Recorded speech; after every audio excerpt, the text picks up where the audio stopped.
He was a pimp, a bootlegger, and a cold-blooded murderer. But he was also a visionary, a patriot, and the man who literally invented the modern American mafia. While guys like Al Capone were grabbing all the headlines, Lucky Luciano was quietly building an empire that was more sophisticated and more powerful than US Steel. These are the 10 brutal facts that tell the true story of the most important gangster you've never really known.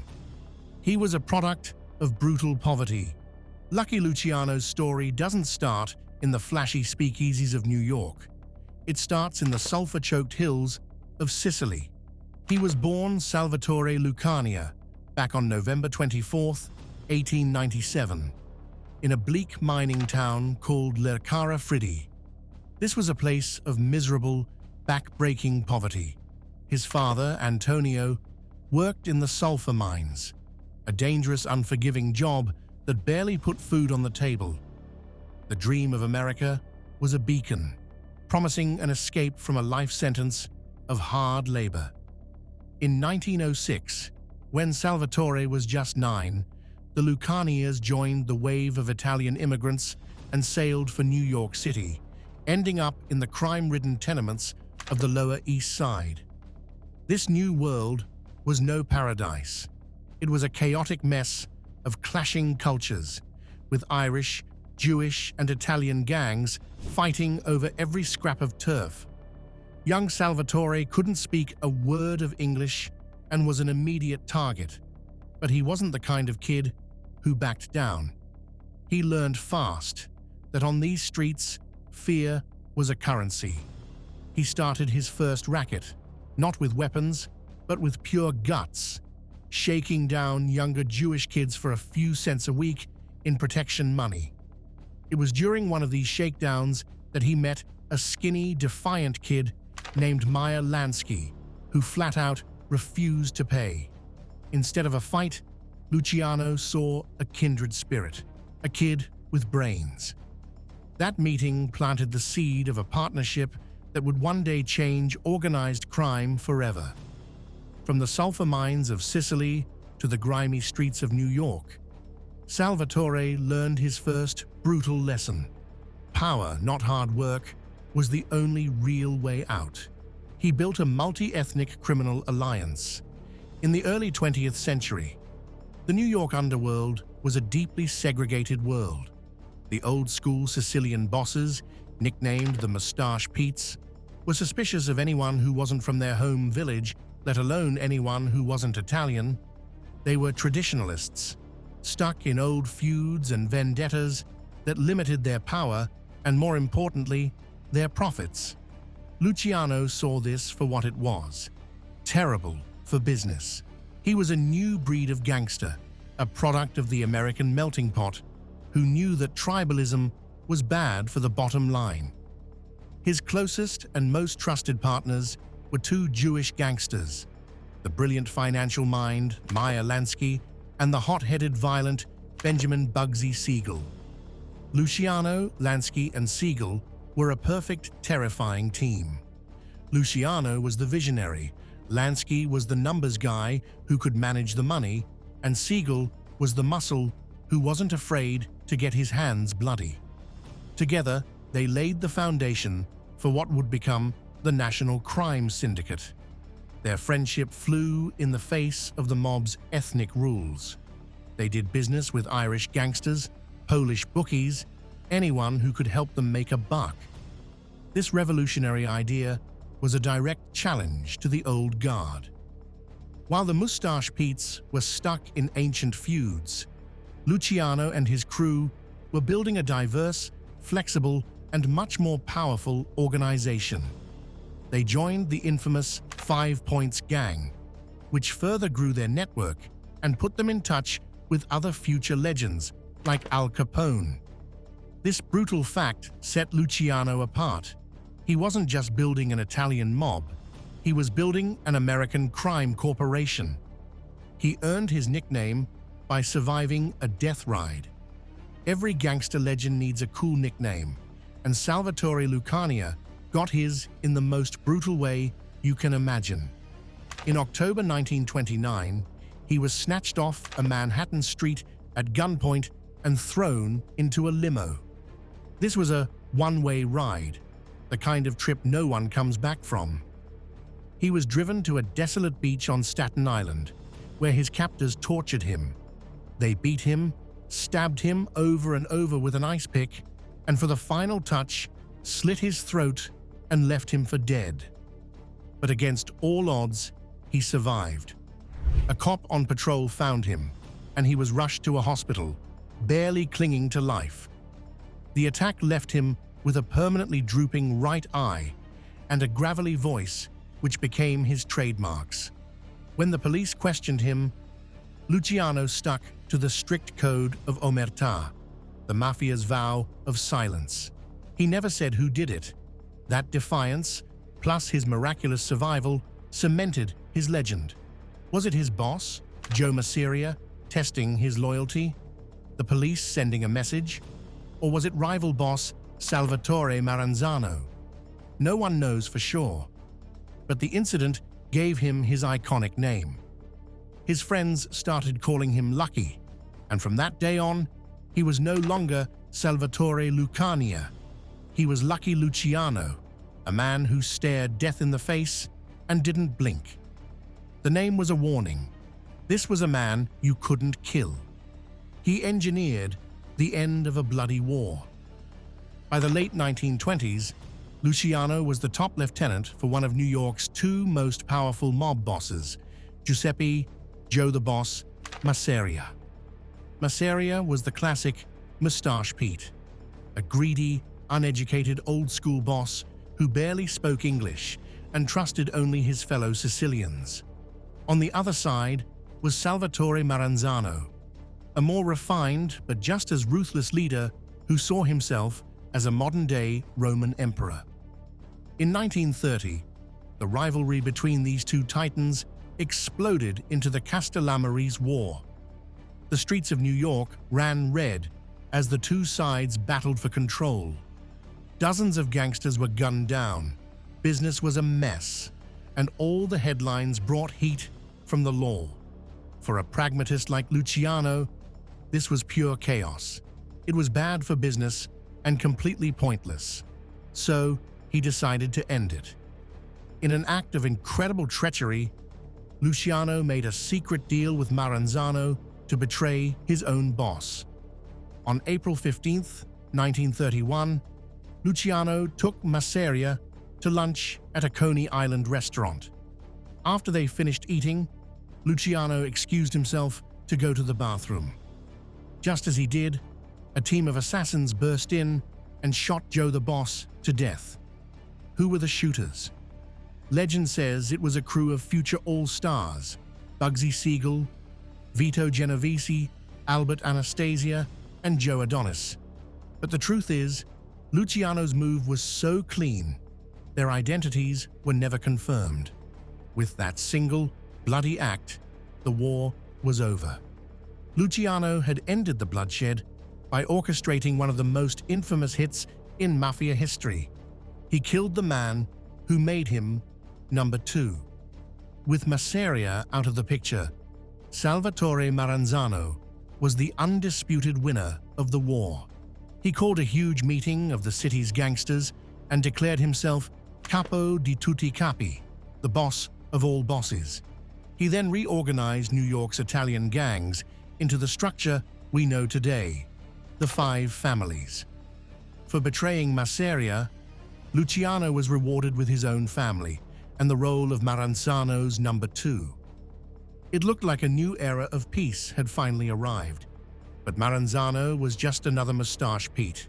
He was paranoid, power-hungry, and deeply suspicious of Luciano's alliances with non-Italians like Meyer Lansky and Bugsy Siegel. He saw Luciano not as a partner, but as a threat. Maranzano secretly hired a notorious Irish gunman, Vincent Mad Dog Coll, to take Luciano out. But Luciano, thanks to his own network of spies, found out about the plot first.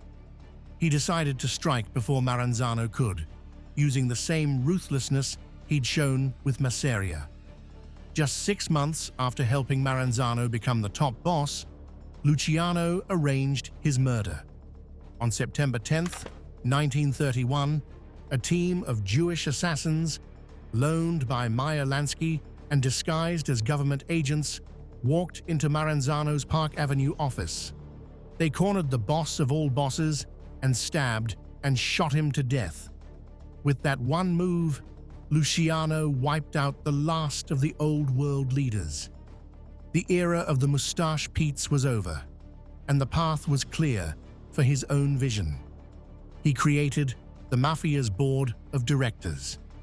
After killing off both Masseria and Maranzano, Lucky Luciano was easily the most powerful gangster in America. The title Maranzano craved, Capo di tutti capi, was his for the taking. But Luciano did something nobody saw coming. He refused it. He knew that having one all-powerful leader was just asking for more war. He had a much smarter idea. His vision wasn't to be a king. It was to be the chairman of the board. Luciano gathered the heads of the most powerful crime families from across the country and created a new governing body for the American underworld, the Commission. This was his masterpiece.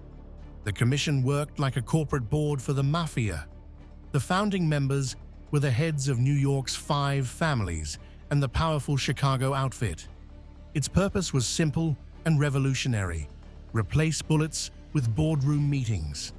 The Commission would regulate territories, mediate disputes, and most importantly, approve all high-level mob hits. No boss could be killed without a majority vote. This brutal but effective system created a level of stability and prosperity the mob had never known. As Meyer Lansky later put it, Luciano's vision had made the mob bigger than United States steel. He was brought down by a trail of prostitutes. By the mid-1930s, Lucky Luciano was living like a king. He operated out of a luxury suite in the Waldorf Towers under the name Charles Ross. He wore custom suits, had chauffeurs, and rubbed shoulders with celebrities and politicians. While his real income was estimated at $10 million a year, he only reported $22,500 on his taxes. But this high-profile life made him a huge target. The man who decided to take him down was a relentless special prosecutor named Thomas E. Dewey. Dewey declared Luciano public enemy number 1 and was determined to dismantle his empire. For years, Dewey struggled to pin a major crime on him. The big break came from an unexpected place. His assistant prosecutor, a brilliant and determined African-American lawyer named Eunice Carter, tasked with looking into prostitution. Carter noticed a strange pattern. Hundreds of arrested prostitutes were all being represented by the same few lawyers and bail bondsmen, all with clear ties to Luciano's organization. She realized this wasn't just random street crime. It was a centrally controlled racket. Carter painstakingly built the case, proving Luciano's syndicate was taking a cut from thousands of prostitutes and handed it to Dewey. In a twist of irony, it wasn't murder or bootlegging that took down the great organizer of crime, but the dirty business of compulsory prostitution. He ran the war effort from a prison cell. In 1936, thanks to Eunice Carter's investigation, Thomas Dewey's prosecution was a success. Lucky Luciano was convicted on 62 counts of compulsory prostitution and given a massive 30 to 50-year sentence, the longest ever handed down for that crime in New York. He was sent to a tough, maximum security prison known as Siberia. It looked like his reign was finally over. Then, on December 7th, 1941, Japan attacked Pearl Harbor, and America was thrown into World War II. U.S. naval intelligence was terrified of sabotage on the New York waterfront, a vital hub for shipping troops and supplies. They knew the docks were completely controlled by the mob. So, in a desperate move, the US government made a deal with the devil. They approached Luciano, offering to consider his release in exchange for his help securing the ports. Luciano agreed. From his prison cell, he passed the word down to his men. The collaboration, codenamed Operation Underworld, worked perfectly. Strikes on the docks stopped immediately, and Luciano's men became the Navy's eyes and ears, reporting anything suspicious. Later, when the Allies were planning the invasion of Sicily, Luciano allegedly provided contacts within the Sicilian mafia to help the military operation. The man once called Public Enemy Number 1 had become a secret and invaluable patriot. He held a gangland summit in Cuba. In 1946, Governor Thomas Dewey, the same man who put him away, commuted Luciano's sentence for his wartime service. But there was a catch. He would be deported to Italy and never allowed back in the US. After nearly 10 years in prison, Luciano was free, but he was an exiled king. He couldn't return to New York, so he decided to bring New York to him. In December 1946, Luciano secretly slipped out of Italy and set up shop in Havana, Cuba. There, at the luxurious Hotel Nacional, he held one of the most important mob summits ever, the Havana Conference. The official cover story was to see his friend Frank Sinatra perform. The real reason was business. Delegations from every major crime family in America flew in to pay their respects and their cash. They discussed the future of mob operations in Las Vegas, especially Bugsy Siegel's over-budget Flamingo Hotel project, and laid the groundwork for a massive international drug network that would funnel heroin through Cuba into the US. The conference proved that even from a foreign shore, Luciano was still in charge. It was also here that he publicly shut down his ambitious underboss, Vito Genovese, who had hoped to take over, making it clear to everyone who was still the ultimate authority. He died awaiting his own Hollywood biopic. Luciano's triumphant return to power in Cuba didn't last long. The US government was furious to find out its most notorious gangster was running his empire just 90 miles off the coast of Florida. They put immense pressure on the Cuban government, threatening to cut off legal medical drug shipments unless Luciano was kicked out. In February 1947, Cuba caved. Luciano was arrested and put on a cargo ship back to Italy for good. He spent the final 16 years of his life in Naples, living as a celebrity gangster under constant police surveillance. Though his direct power faded, he remained a respected elder statesman of the underworld. His end came with a final, cinematic twist. On January 26, 1962, Luciano went to Naples International Airport to meet with an American movie producer who wanted to make a film about his life. He had just finished discussing the project when he collapsed from a massive heart attack and died. The man whose life was like a movie died just as Hollywood came calling. He was 64. After his death, the government that had twice exiled him finally let him come home. His body was flown back to the United States and buried in St. John's Cemetery in Queens, New York, not far from where it all began. If you were fascinated by the story of the man who organized the mob, be sure to hit that subscribe button and ring the notification bell. Let us know in the comments. Was Lucky Luciano a criminal parasite or a visionary genius? We've got more deep dives into the criminal underworld coming your way, and you won't want to miss them.